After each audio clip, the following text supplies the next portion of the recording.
Seja bem-vindo a mais um vídeo do Evangelho Eficaz. Antes de continuar, deixa um like nesse vídeo e inscreva-se no canal para continuar recebendo novos vídeos. Vamos então ver em primeiro lugar Ismael zomba de Isaque, versos 8 a 9 da passagem que nós acabamos de ler. Sara, com mais de 90 anos, havia amamentado Isaque cerca de 3 anos, como era o costume no Antigo Oriente, que a criança, especialmente os rapazes, eram amamentados pela sua mãe até 2 ou 3 anos. Era esse o costume. E era tradição o pai dar uma festa para celebrar a ocasião. E aí então eram convidados os parentes e amigos, era um banquete. Abraão não tinha parentes por perto, ele morava em Gerar, na terra dos filisteus. Ló havia ficado lá para trás, no Vale do Jordão. E os amigos ali eram o rei Abimeleque e líderes filisteus daquela região, com quem Abraão vai fazer uma aliança mais tarde. Talvez foram estes que vieram para a festa do desmame de Isaque. E durante a festa, a prática era que a criança, pela primeira vez, comia comida sólida, juntamente com os visitantes e na presença de todos eles. Isso era como um ritual de passagem. A partir daí, ele era considerado realmente como membro da tribo, fazia parte da família. Era alguma coisa bem tradicional, a festa do desmame naquela época. Ao que parece, durante a festa, Ismael, que a essa altura tinha cerca de 16 ou 17 anos, começa a, vou usar o termo zoar, não é? Começa a zombar, ou usar um termo mais técnico, a fazer bullying com seu irmão de 3 anos. Começa a fazer isso. E esse episódio, como eu disse, deve ter acontecido durante a festa. Se vocês prestaram atenção na leitura, o verso 8, ele parece pertencer à passagem anterior, se você tem a Nova Almeida atualizada, que é a versão que eu estou lendo. E depois do verso 8 é que tem Agar no deserto. O verso 8 é separado do verso 9. Mas o resto das traduções, a Nova Versão Transformadora, a Almeida Antiga, a Nova Versão Internacional, todos eles colocam o verso 8 e o verso 9 juntos, porque eles entendem que essa zombaria aconteceu durante a festa do desmame. Vocês lembram, o tempo todo a gente adverte aqui a vocês, cuidado com esses subtítulos em negrito. Eles não fazem parte do original. São os tradutores que colocaram na tentativa de ajudar o crente na leitura a saber o que é que vai acontecer.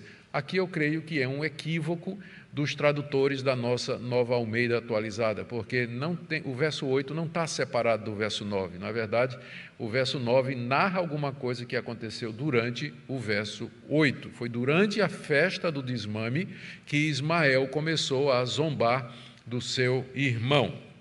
A palavra zombar, ela pode ser traduzida por rir ou simplesmente brincar, como nós temos na nova tradução na língua de hoje. Mas era evidente que era uma brincadeira de mau gosto, porque senão como explica a reação de Sara?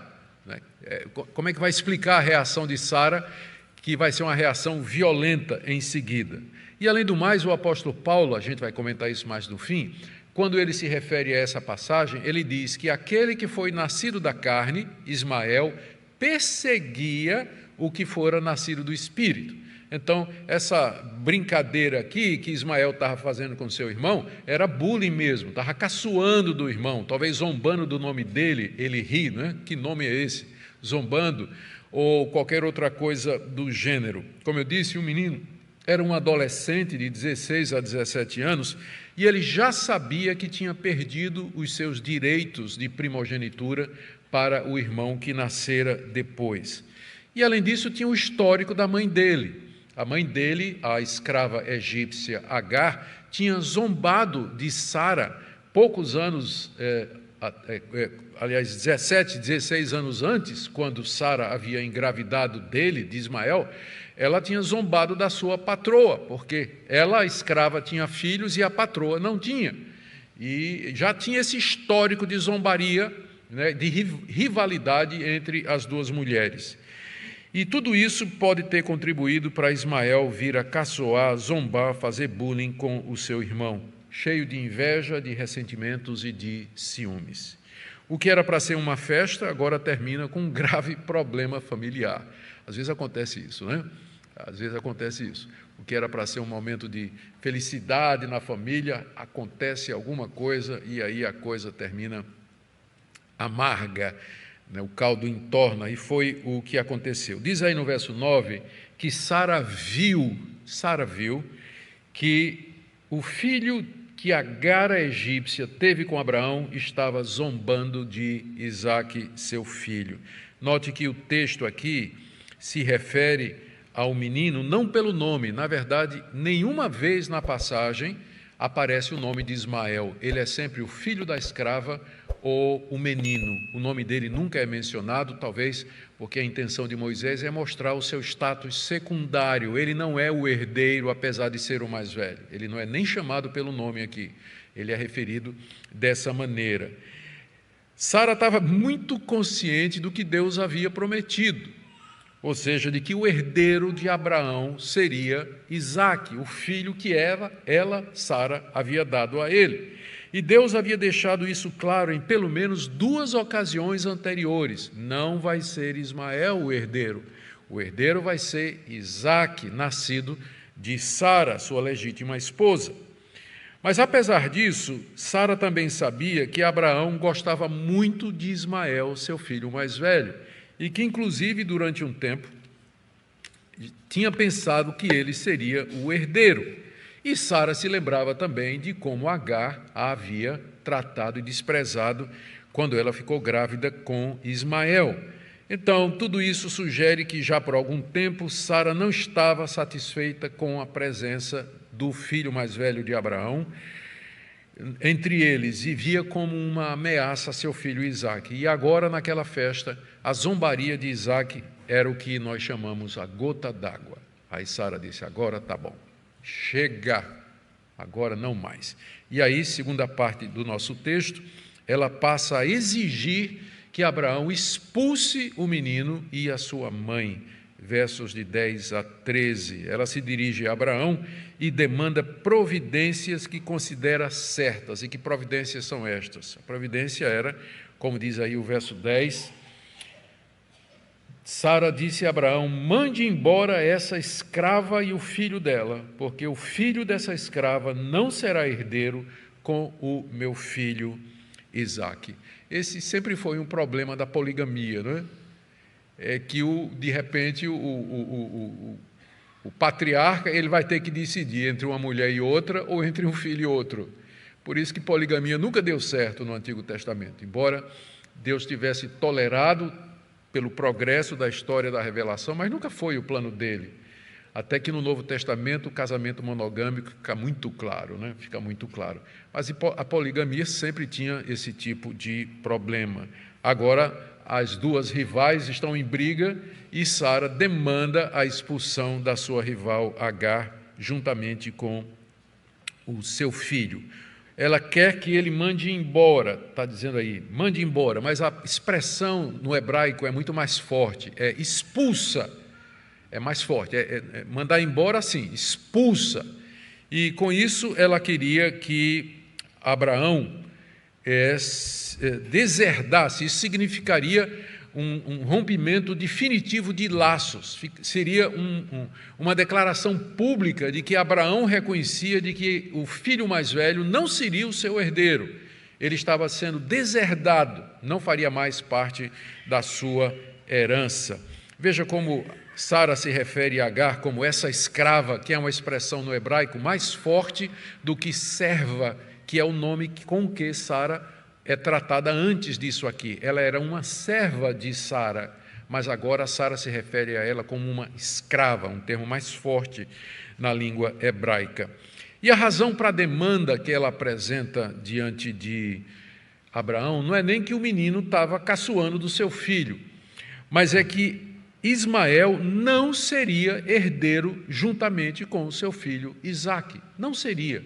E ela estava muito segura, porque foi isso que Deus havia prometido, foi isso que Deus havia dito: não será Ismael, mas será Isaque o herdeiro, aquele que legitimamente vai receber as promessas que eu dei a Abraão e vai ser o continuador da aliança.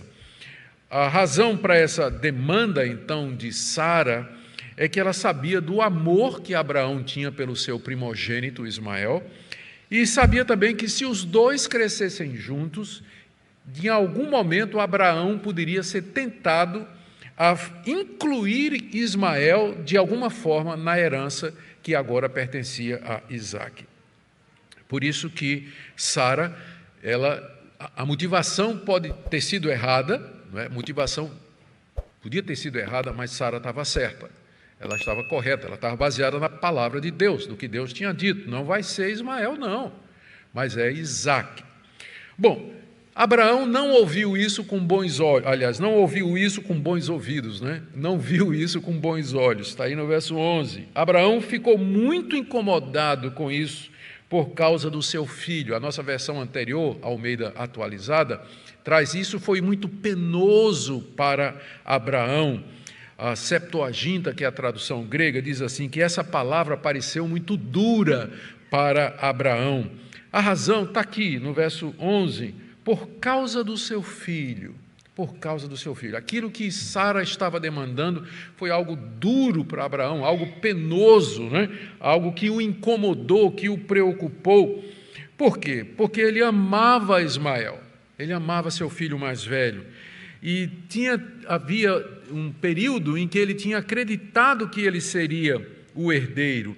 E ele acalentava, provavelmente no coração, alguma chance de ver Ismael participar da linhagem, da promessa de herdar junto com Isaque.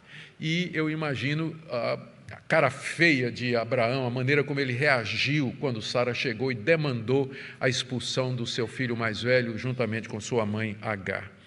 Mas Deus, na sua misericórdia, interveio na crise familiar, como diz aí os versos 12 e 13. Deus falou com Abraão.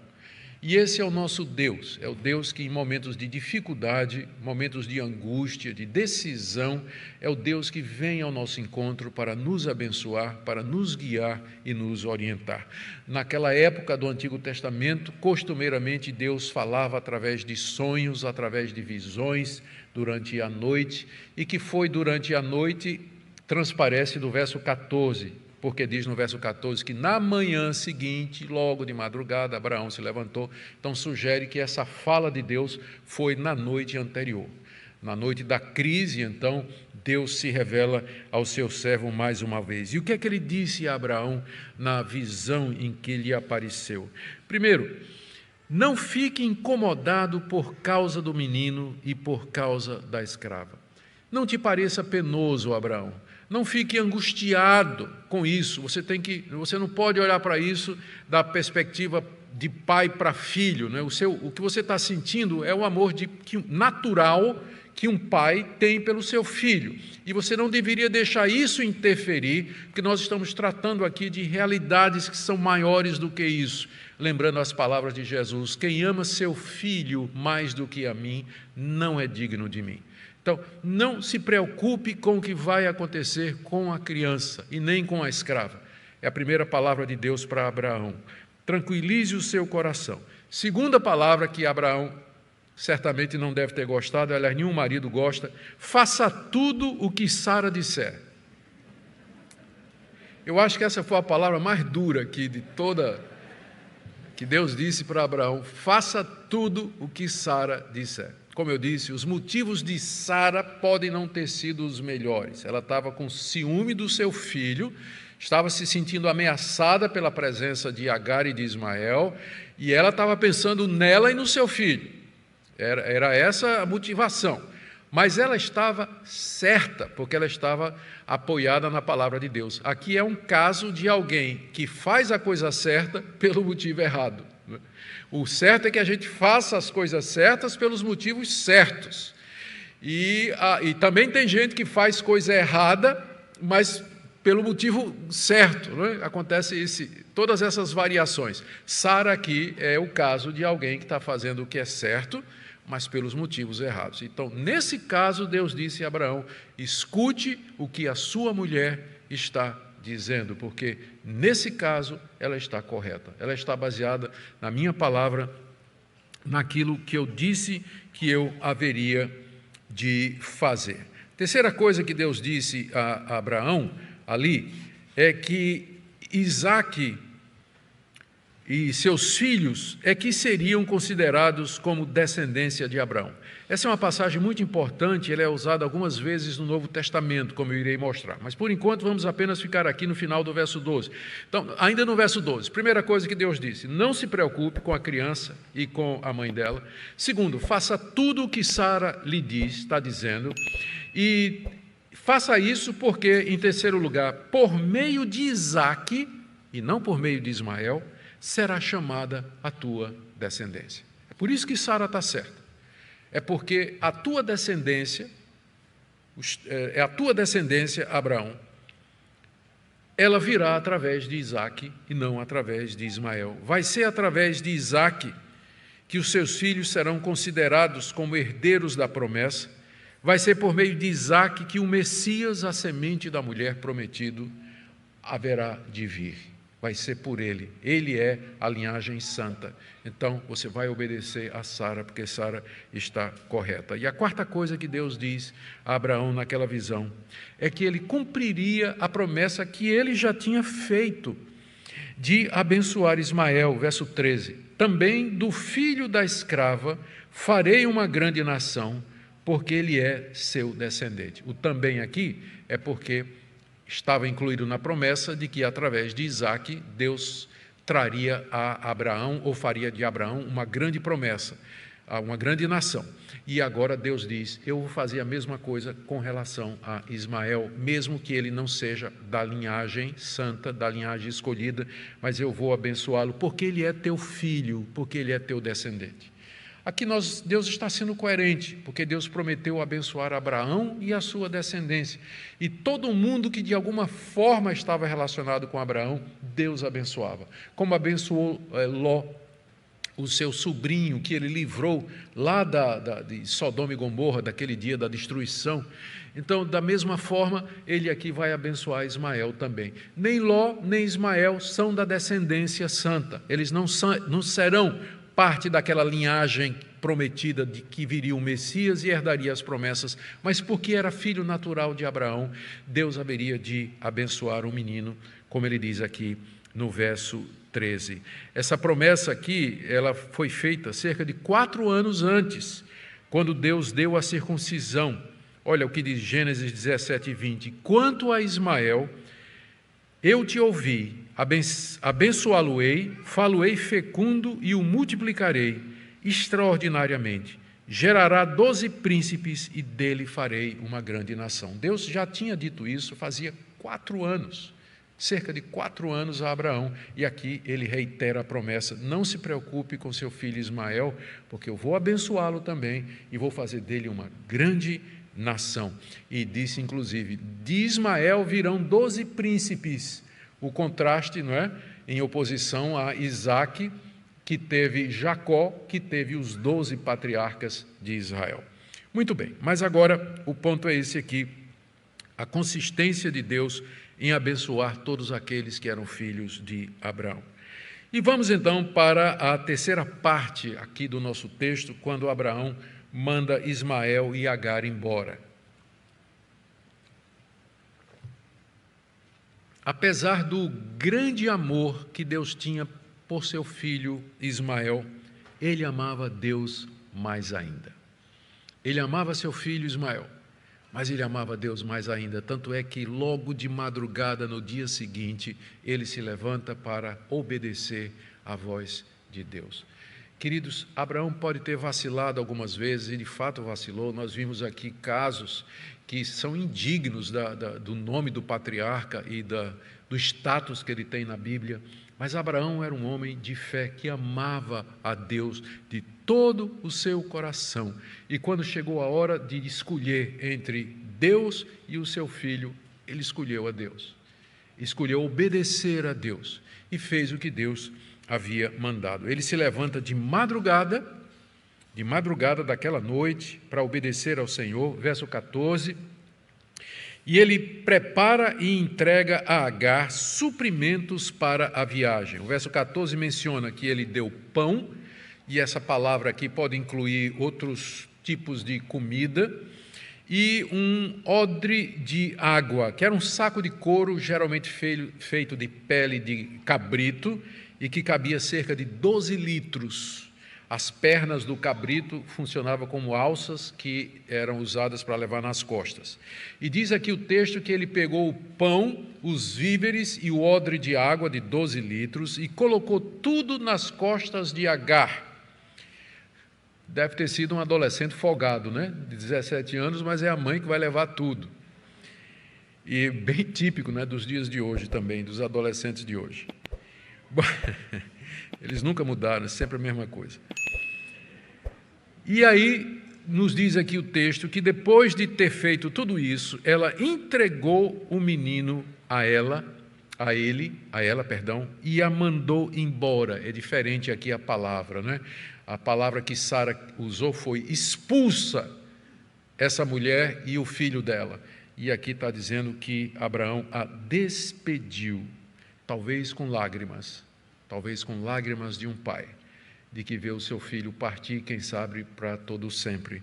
Mas ele amava a Deus e sabia que tinha de obedecer a Deus e fez o que tinha que fazer. E com aquele ato, Abraão estava definitivamente deserdando Ismael, seu filho mais velho, e mostrando a todos que ele não era e nem seria o seu herdeiro, mas sim Isaque.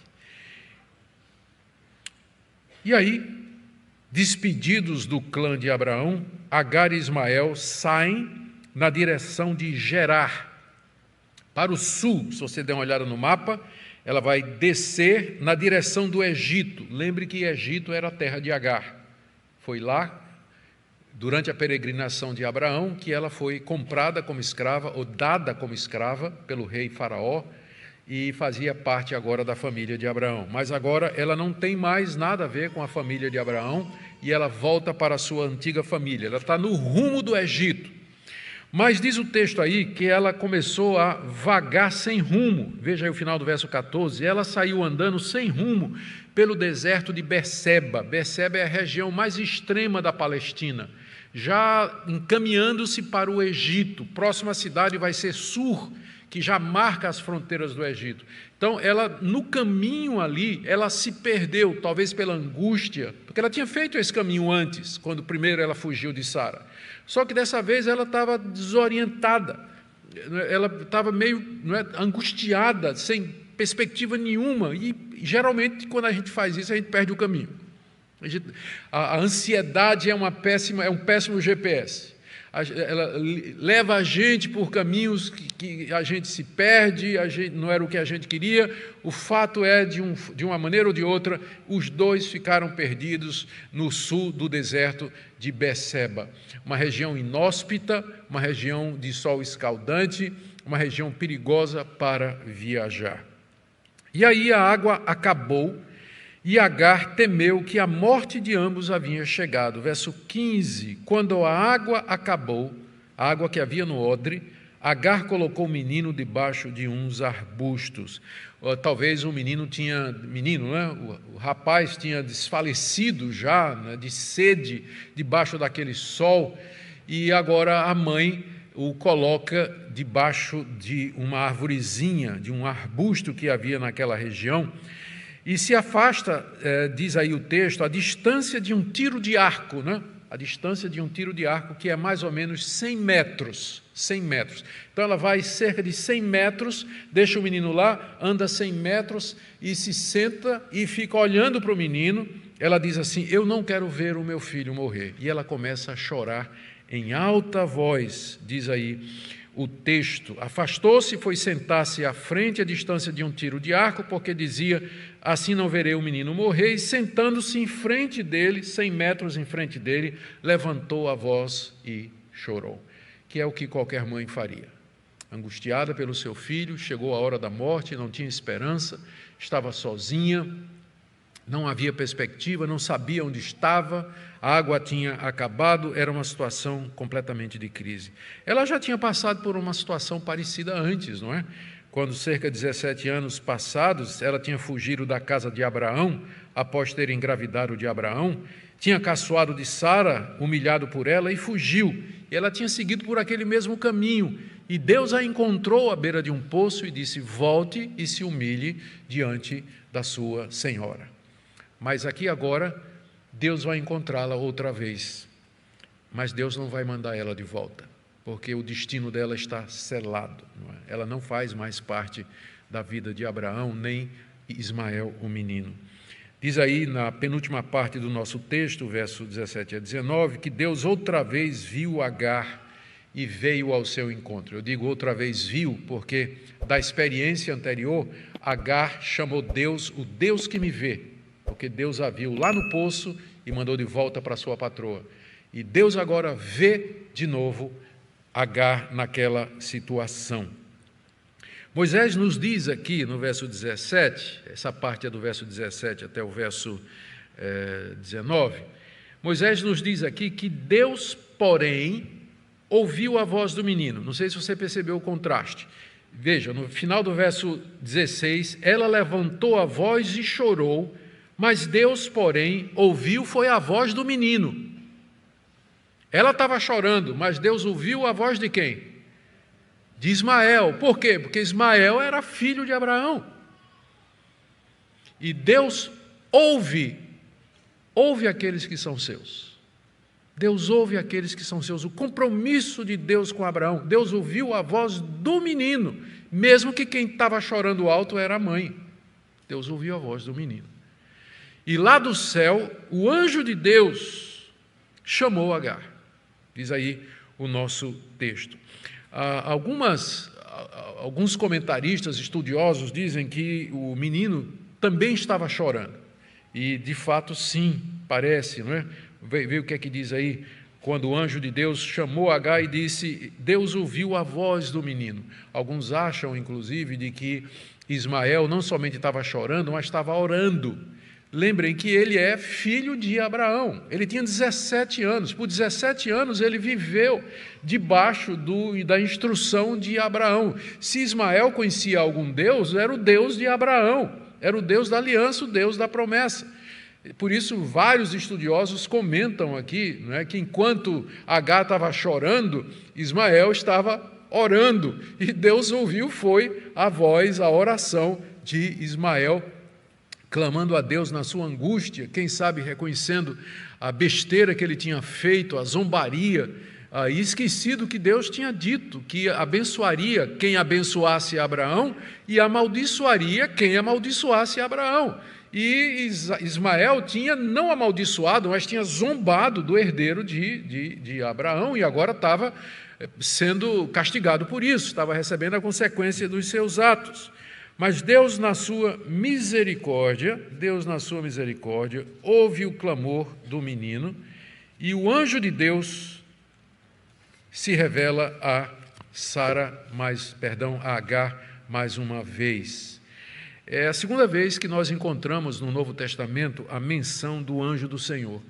Curiosamente, nos 2 episódios foi com Agar. A primeira vez que a expressão anjo do Senhor aparece é em Gênesis 16, de 7 a 13, quando o anjo do Senhor, que é uma manifestação do próprio Deus, quando não o próprio, a encontrou no deserto e mandou voltar para casa. E agora ele aparece de novo, só que é chamado de o anjo de Deus. Na primeira vez é o anjo do Senhor, o anjo de Yahweh, que é o nome da aliança com o qual Deus se revelou. Mas aqui ele é o anjo de Elohim, que é o nome genérico de Deus, o anjo de Deus, mas é o mesmo anjo. Só que agora o anjo não se manifesta fisicamente como tinha feito antes, mas agora ele fala lá do céu. O que é que Agar viu? Talvez ela olhou, ela viu o anjo, e o anjo lá do céu falou com Agar naquele momento de angústia, depois de ter ouvido a voz do menino. E o que é que o anjo do Senhor disse para ela? Primeiro, não tivesse medo, está aí no verso 17, pois Deus ouviu a voz do menino onde Agar o havia deixado. Não tenha medo, porque Deus ouviu a voz do menino aí onde ele está. embaixo do arbusto onde você o deixou, à sombra para morrer. Deus ouviu a voz dele, o clamor dele, o choro dele, a oração dele, porque é filho de Abraão. Não tenha medo, não tenha medo. Segundo, que ela se levantasse e levantasse um menino, e o detalhe aqui, segurando pela mão, o que dá a ideia de fortalece o menino, anima o menino, encoraja o menino, porque ele não vai morrer. E por que ele não iria morrer? Porque Deus tinha dito que faria dele também uma grande nação, e que daria a ele descendentes. Então, Agar havia esquecido disso. Agar havia esquecido que já tinha se encontrado com esse Deus, que é o Deus que ouve as orações. Ela esqueceu a promessa que Deus fez para ela, de que dela, através do seu filho, Deus traria uma descendência numerosa. No momento da angústia, a gente esquece as promessas de Deus, a gente esquece o que Deus disse, e a gente desce cada vez mais. Deus aparece e diz: não tenha medo, o menino não vai morrer, porque eu tenho uma promessa para ele, eu vou cumprir para ele a promessa. Verso 18, ponha-se em pé, levante o menino, segure-o pela mão, encoraje-o, porque eu farei dele uma grande nação, como eu já disse mais de uma vez. E em seguida Deus abre os olhos de Agar para ela ver um poço d'água. O termo poço d'água aqui não é um poço de água parada, mas é uma fonte propriamente, né? Uma fonte.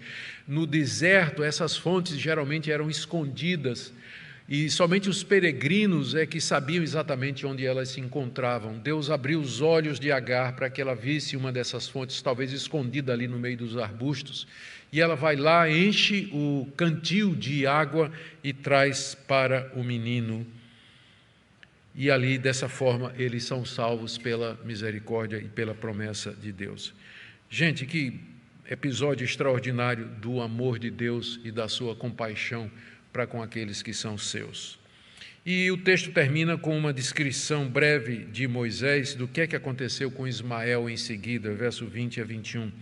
Moisés nos diz aí no verso 20 que Deus estava com o menino. Não porque ele era filho da promessa, não porque ele fazia parte da descendência santa, mas porque ele era um filho natural de Abraão.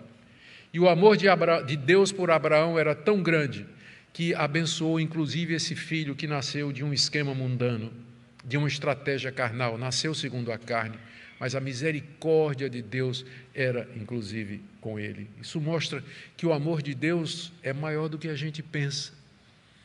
Com frequência vai além do que a gente imagina.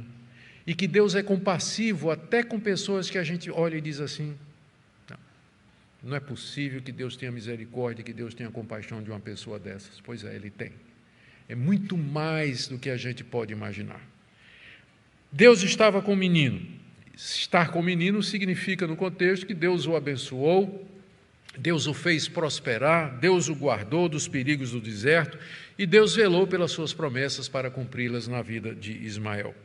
Segunda coisa que Moisés nos diz aqui é que ele fixou residência no deserto. Diz que ele cresceu, morou no deserto. E no verso 21 diz, ele morava no deserto de Parã. Parã era a região que hoje é a Arábia. Ismael é o pai dos árabes. É o pai dos árabes, que são parentes, não é? São parentes dos judeus, parente dos israelitas. Era lá nessa parte do deserto, é a parte, se você olhar no mapa, fica mais para a direita, já olhando para a Mesopotâmia, perto de Ur dos Caldeus, no centro da península arábica, é ali que Ismael se estabeleceu a sua residência. E Moisés diz aqui também que ele se tornou flecheiro, ou seja, ele se tornou um caçador hábil, alguém que sabia manejar arco e flecha muito bem.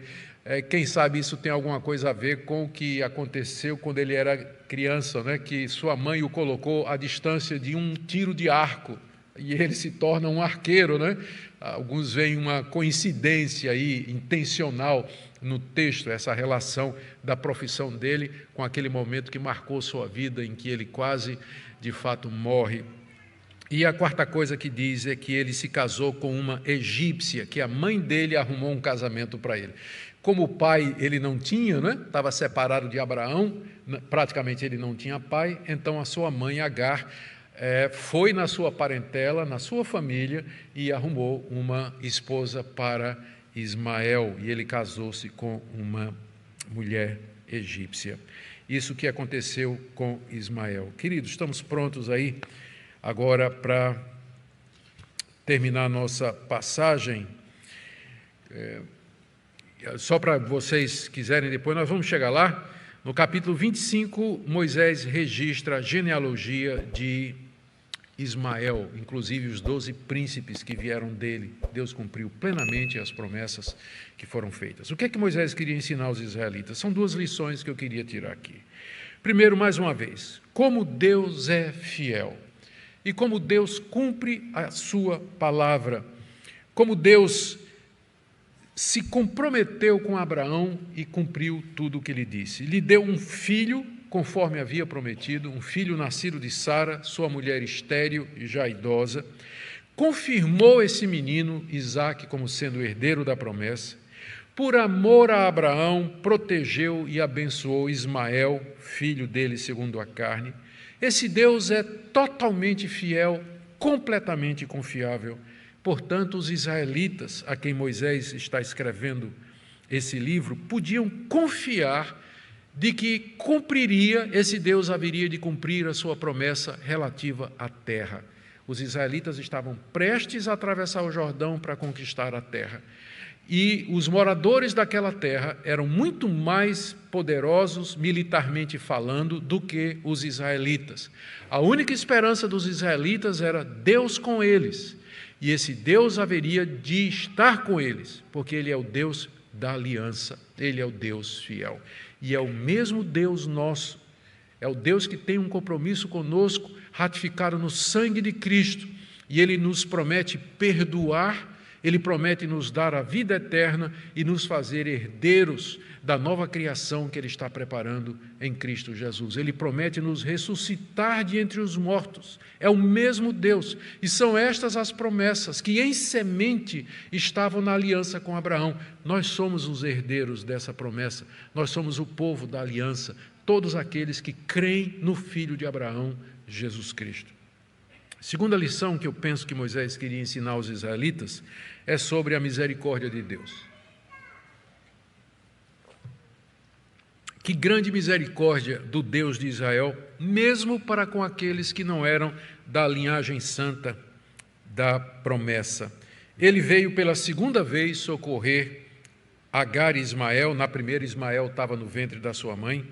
Eles não eram nem parte da descendência prometida, mas Deus usou de misericórdia para com eles. Os israelitas deveriam lembrar disso quando entrassem na terra prometida. Deus era justo e Ele iria castigar os cananeus, usando Israel como instrumento.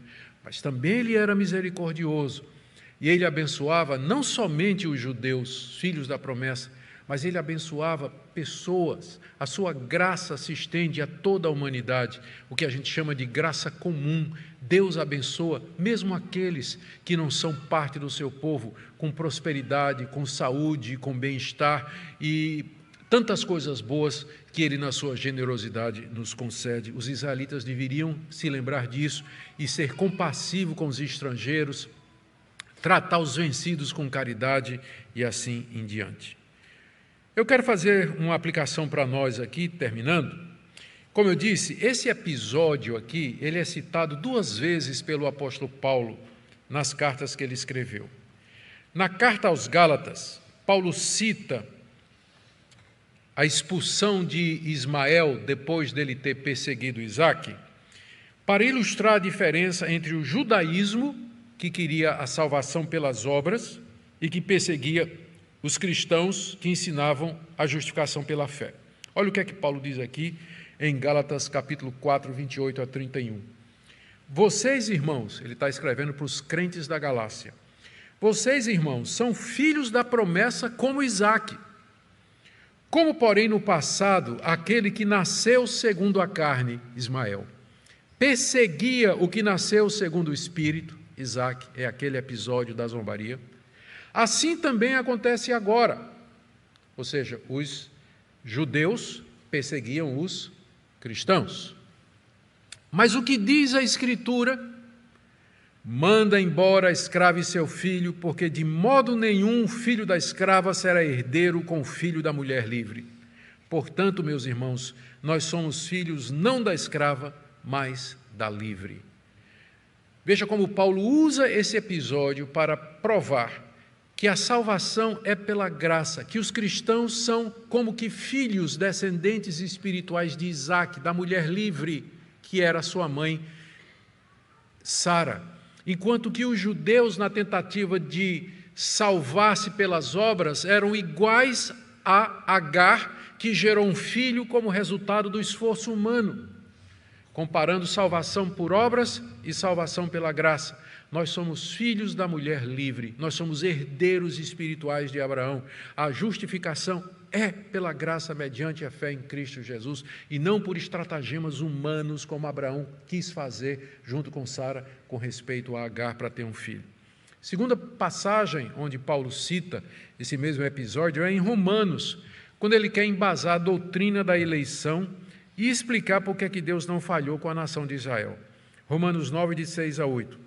Não pensemos que a palavra de Deus haja falhado, porque nem todos os de Israel são de fato israelitas, nem por serem descendentes de Abraão são todos filhos. Pelo contrário, aí ele faz a citação, por meio de Isaque será chamada a sua descendência. Isso é, não são os filhos da carne que são filhos de Deus, mas os filhos da promessa é que são contados como descendência. Muito claro, o apóstolo Paulo dizendo aqui que o remanescente fiel, que é a igreja composta de judeus e gentios que creem em Jesus Cristo, eles são a verdadeira descendência de Abraão e não os judeus biológicos e não os judeus que nasceram segundo a carne de Abraão.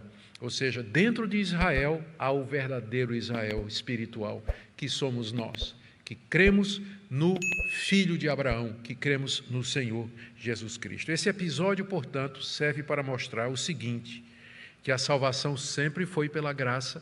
Essa passagem é muito boa para aqueles que acham que no Antigo Testamento era por obras, não é? Ou pela lei. A salvação sempre foi pela graça, mediante a fé. Também que aqueles que creem que a salvação é pelas obras, eles tendem a desprezar a doutrina da graça, achando que é absurdo. E terceiro, a igreja de Cristo é composta da descendência espiritual de Abraão, segundo a eleição da graça, judeus e gentios que creem no Senhor Jesus Cristo. Deus não tem dois povos, Abraão não tem dois descendentes, um descendente carnal e um descendente espiritual. Isso acabou quando ele mandou Ismael embora. Só tem uma descendência, que é a descendência espiritual. Quando um judeu se converte, ele se torna cristão. Ele faz parte da igreja. Deus já cumpriu as suas promessas com respeito ao Israel físico. Agora o que temos é o Israel espiritual. Essa nação de pessoas que creem no Senhor Jesus, de todas as línguas, povos e tribos espalhadas pelo mundo. Por fim, queridos, essa história nos encoraja a buscar a Deus em meio ao nosso sofrimento e angústia. Quando estamos sofrendo as consequências dos nossos erros, chorando à sombra do arbusto. Deus ouviu a voz do menino. Que Deus ouça a sua voz e que Deus lhe abençoe, que Deus lhe console com suas promessas e com esse evangelho, com essa graça que é maior do que o nosso pecado.